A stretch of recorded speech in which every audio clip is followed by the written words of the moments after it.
está cargando aquí mi computadora, creo, al menos. Ya.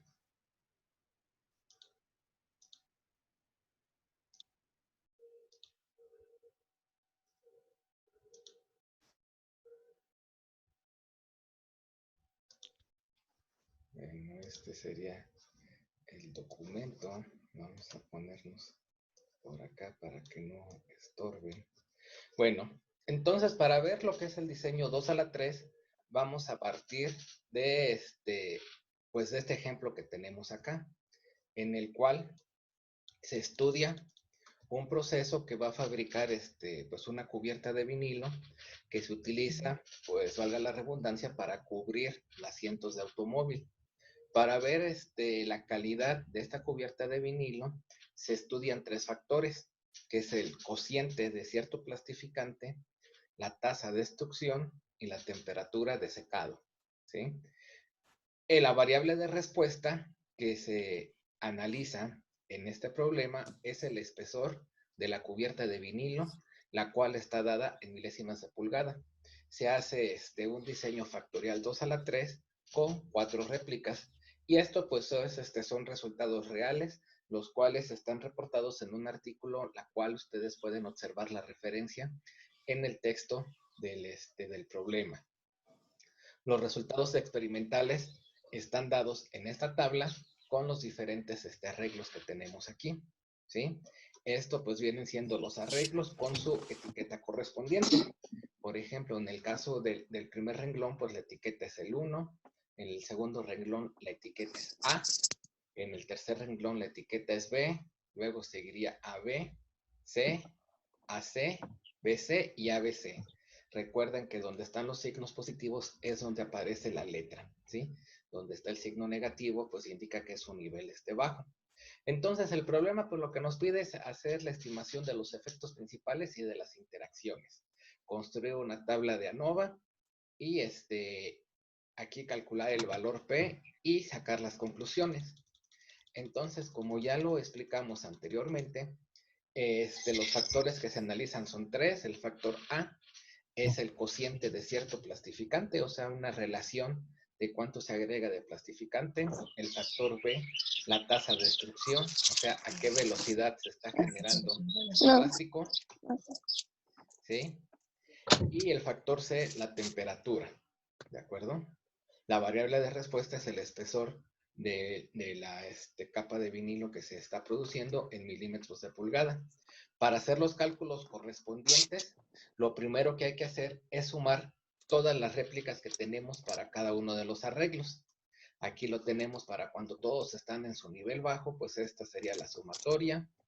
Tenemos para los demás arreglos A en su nivel alto, los demás bajos, la sumatoria de las observaciones que tenemos. Podemos hacer una representación gráfica.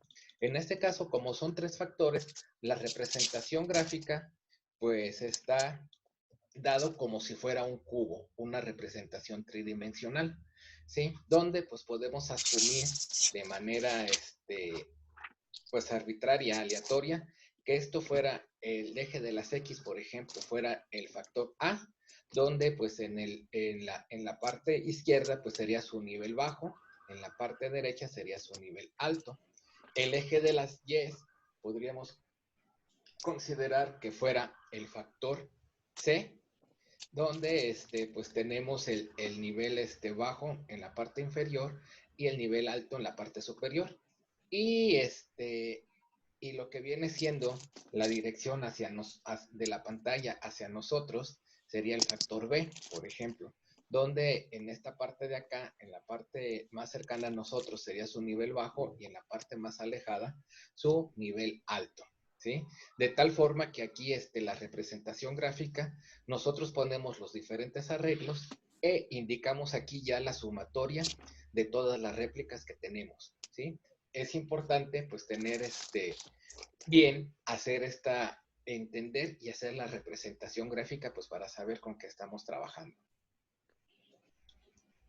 ¿Cómo se calculan los contrastes? Existen diversas alternativas para hacer el cálculo de los contrastes. Los podemos hacer de manera gráfica, como estaba explicado en el documento que tenían previamente, ¿sí? De los diseños factoriales, puede ser a partir de los polinomios, ¿sí? Ahí de las multiplicaciones y generar el polinomio, o bien con la tabla de signos, como lo he tratado de explicar previamente.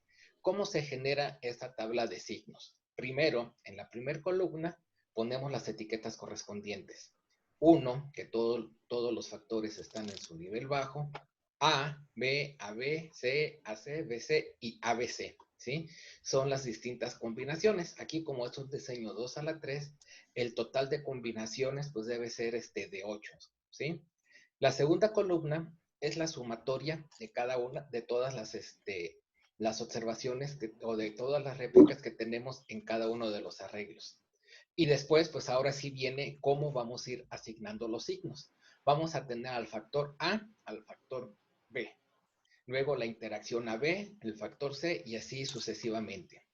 Entonces, nosotros dependiendo la etiqueta le vamos a colocar un signo positivo o negativo al factor. Por ejemplo, en la etiqueta 1, A está en el nivel bajo, por lo tanto sería un signo menos, menos 1. En A, el factor A está en su nivel alto, por lo tanto le corresponde un 1 o un 1 positivo.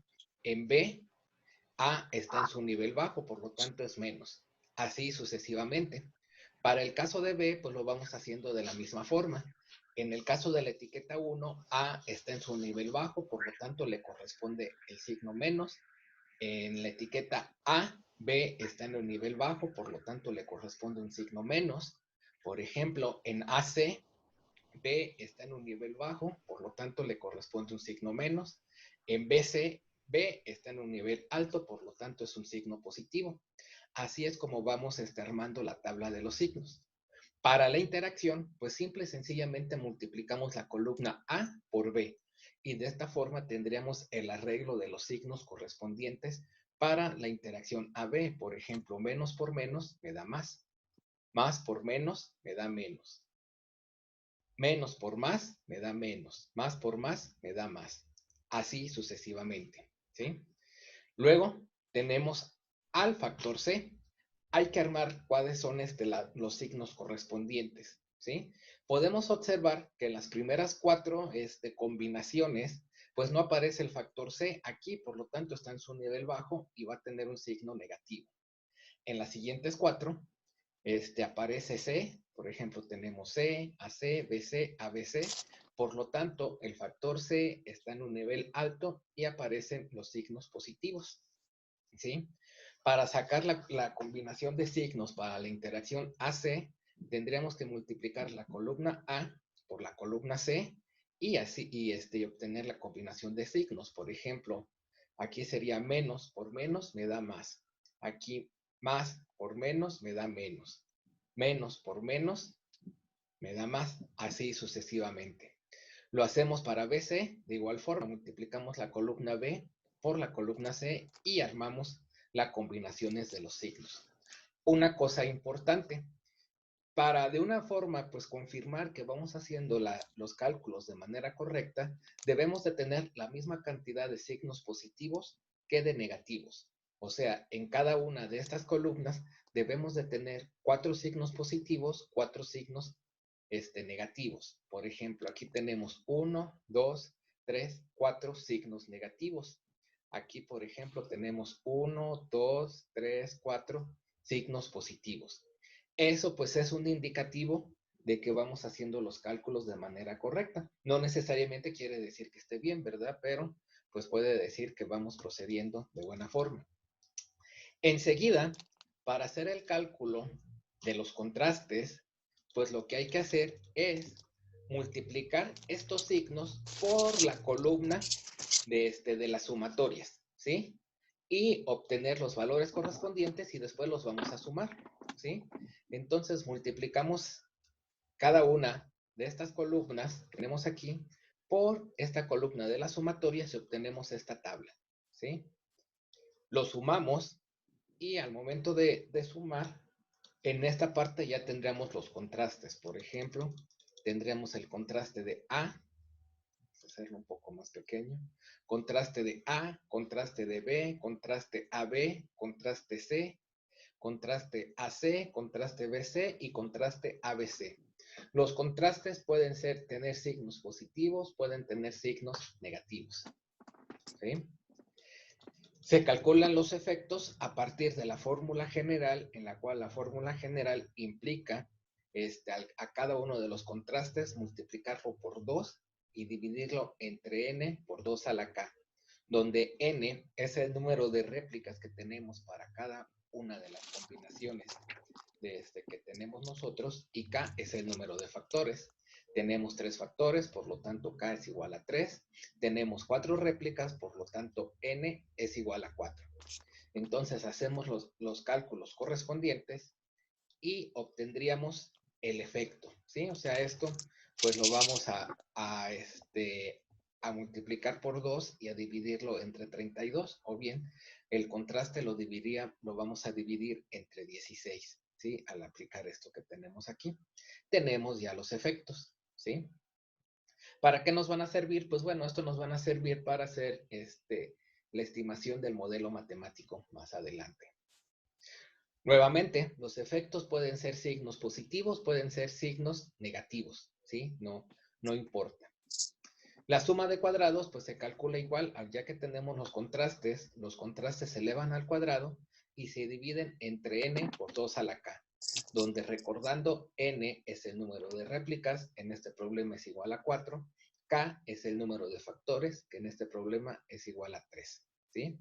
Entonces, pues vamos a decir que de manera general para este problema, cada uno de los contrastes los vamos a elevar al cuadrado y lo vamos a dividir entre 32 y tendremos la suma de cuadrados de los factores principales y sus interacciones. Aquí sí es importante resaltar que la suma de cuadrados pues tiene que ser siempre positivos, ¿sí? No podemos tener suma de cuadrados negativos. Aunque tuviéramos contrastes negativos, pues al momento de que se elevan al cuadrado, pues se convierten en números positivos, ¿de acuerdo?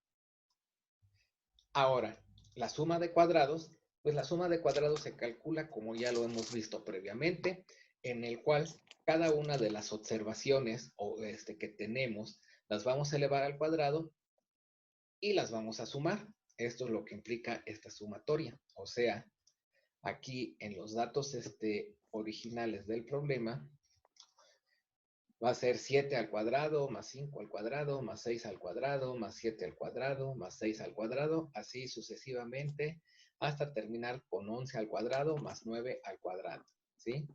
Eso es lo que implica esta sumatoria que tenemos aquí, menos y punto, punto, punto, punto.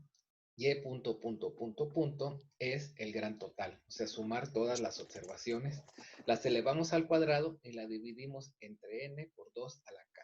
Donde pues n por 2 a la k pues viene siendo el total de observaciones que tenemos, ¿sí? En otras ocasiones lo hemos representado con una n mayúscula. Obtenemos el cálculo de la suma de cuadrados totales. Hay que recordar que no puede ser un número negativo, tiene que ser un número positivo. Y la suma de cuadrados del error lo vamos a calcular con la suma de cuadrados totales menos la suma de cuadrados de los factores e interacciones que estamos tomando en cuenta para nuestro análisis. En este caso estamos tomando en cuenta para nuestro análisis los efectos principales, que es A, B, C, y todas las interacciones de segundo orden, que son AB, AC y BC, y la interacción de tercer orden, que es ABC, ¿sí? Entonces se hace el cálculo de la suma de cuadrados del error y obtenemos este valor. Nuevamente, hay que recordar, esta suma de cuadrados del error no puede ser un valor negativo. Si obtenemos un valor negativo, pues forzosamente nos indica que hemos hecho mal algún cálculo. ¿Cuál? Pues quién sabe, ¿verdad? Puede ser la suma de cuadrados totales o puede ser la suma de cuadrados de algunos o todos los que hemos calculado en esta tabla. Se construye la tabla de análisis de varianza de manera general, pues está dada de esta forma, ¿sí? Sustituimos los valores de la suma de cuadrados es importante aquí en la fuente de variación, aquí como estamos manejando 3 factores, pues ya sea que nosotros los enumeremos dentro de la tabla o bien poner un pie en la parte inferior de la tabla donde digamos, por ejemplo, que A es el cociente de cierto plastificante, B es la tasa de destrucción y C es la temperatura de secado. ¿Sí? Es importante anotar a qué corresponde cada uno de los factores. ¿Sí? Por eso, ¿por qué? Porque de esta forma no forzosamente tiene el factor que yo estoy considerando como factor A es el que ustedes van a considerar. O sea, pudieron ustedes haber considerado que el factor A fuera la temperatura de secado, ¿sí? Entonces ya lo están indicando aquí, ya sea en la tabla o aquí en el pie de la tabla. Se sustituye la suma de cuadrados que se calculó previamente, los grados de libertad, que pues bueno, de acuerdo a como se indica aquí, pues viene siendo pues siempre nos va a dar 1. ¿Por qué? Porque tenemos 2 tratamientos para cada uno de los factores y pues va a ser el número de tratamientos menos 1, como se ha hecho los cálculos previamente. Entonces siempre nos va a dar 1 y tenemos los grados de libertad totales, que es el número de observaciones menos 1, el número de observaciones que teníamos era 32, por eso los grados de libertad totales son 31, y los grados de libertad del error serían estos grados de libertad totales menos los grados de libertad de todos los factores e interacciones que estamos tomando en cuenta. De tal manera que en este caso pues son 24. Los cuadrados medios. Los cuadrados medios tenemos que recordar que se calculan dividiendo la suma de cuadrados entre los grados de libertad. ¿Sí? Entonces, pues estos cuadrados medios de los factores e interacciones, pues va a ser lo mismo que la suma de cuadrados, ¿verdad? ¿Por qué? Porque los grados de libertad es 1. Los cuadrados medios del error, pues es la suma de cuadrados del error entre sus grados de libertad. En este caso, pues es 58.2503 entre 24. Y estos serían los cuadrados medios del error. Se calcula el estadístico de prueba. El estadístico de prueba, pues hay que dividir los cuadrados medios del estadístico de prueba correspondiente entre los cuadrados medios del error, ¿sí? Entonces, estos son los valores que se obtienen. O sea, por ejemplo, para el estadístico de prueba para el factor A, sería 22.7812 entre 2.4271. El estadístico de prueba para la interacción AC sería 26.2812 entre 2.4271. Se tienen los estadísticos de prueba y se obtiene el valor de tablas. Por ejemplo, podemos nosotros asignar aquí en este caso que el nivel de significancia sea de 0.05. Entonces buscamos en la tabla de la distribución de Fisher, para los grados de libertad serían 1 y 24, su valor de tablas, ¿sí? Y en este caso es 4.2597, ¿de acuerdo? O bien obtenemos el valor P. ¿Cómo obtenemos el valor P? Pues ya lo hemos explicado en otras ocasiones, qué corresponde a qué significa el valor P y cómo lo podemos obtener en Excel. Concluimos. Vamos a concluir que existe un efecto del factor o de la interacción si es que el estadístico de prueba es mayor al valor que tenemos en tablas, o bien si el valor P es menor al nivel de significancia que nosotros estamos asignando acá. De aquí podemos observar que existe un efecto del factor A. ¿Por qué? Porque el estadístico de prueba es mayor al de tablas. Existe un efecto de factor C, que es la temperatura de secado. ¿Por qué? Porque su estadístico de prueba es mayor al de tablas. Aquí, sin embargo, pues debemos de observar que va a haber un efecto significativo de la temperatura de secado para un nivel de significancia de 0.05.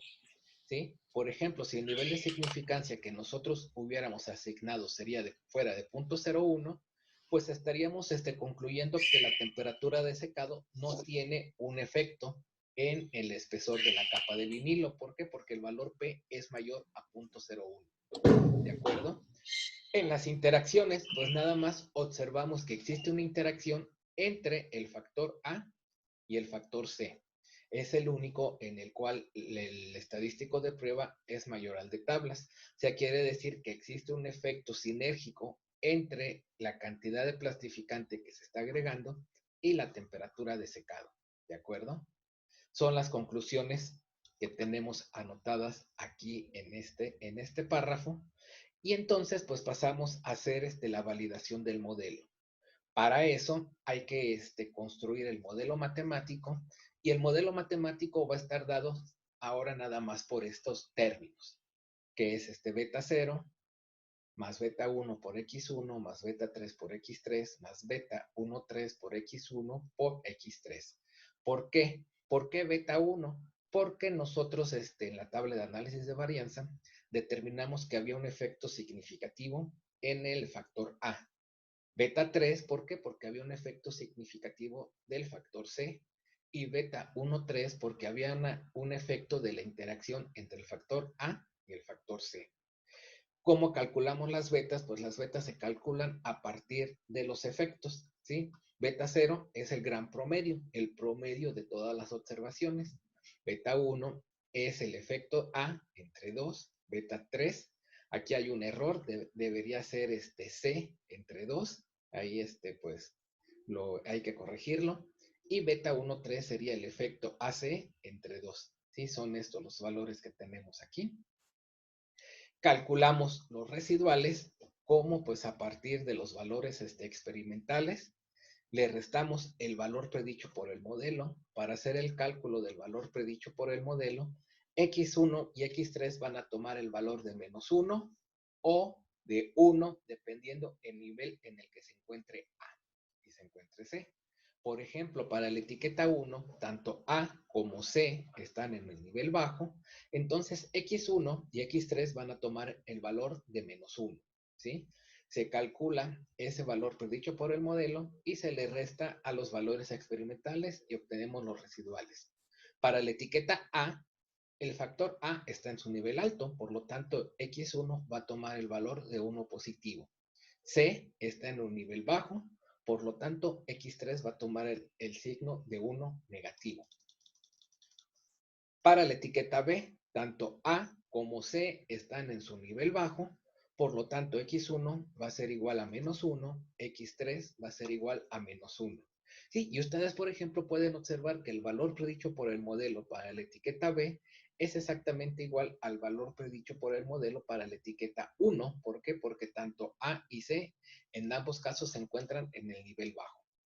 Se hacen los cálculos para cada una de las combinaciones de los tratamientos, de los factores, y obtenemos 32 residuales.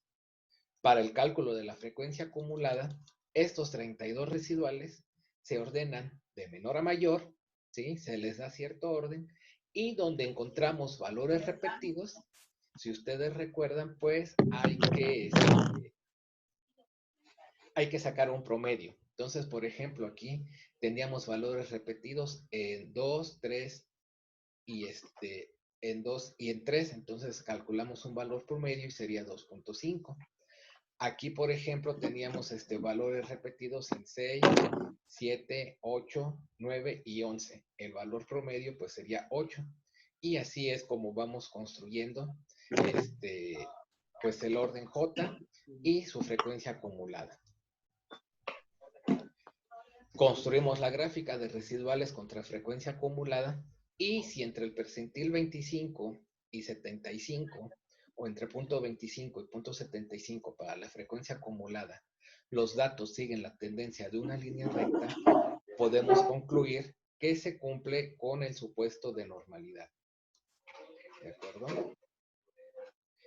Otra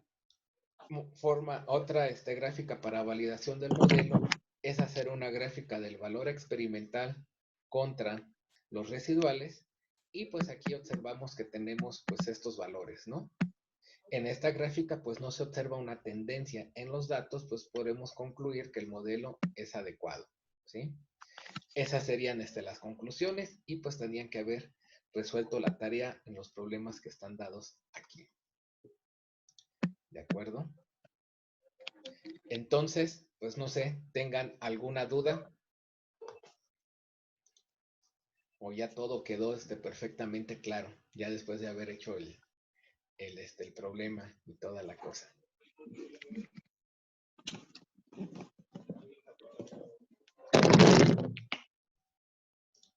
¿No hay dudas? No, profe, yo no tengo duda. ¿Comentarios? Yo sí tengo duda. A ver, ¿cuáles son las dudas? A la hora de... Dale, ahí va. Entonces, para sacar el valor P, usando Excel, pues tenemos que, pues entrar a Excel, ¿verdad? Obviamente. Tenemos, pues diversas opciones. Pudiera ser que aquí pusiéramos los grados de libertad 1, por ejemplo, que fuera 1, los grados de libertad 2, que fuera, aquí en este caso 24, y que tuviéramos aquí el estadístico de prueba. Vamos a suponer aquí que tuviéramos el estadístico de prueba de A, que sería de 9.3862. ¿Sí?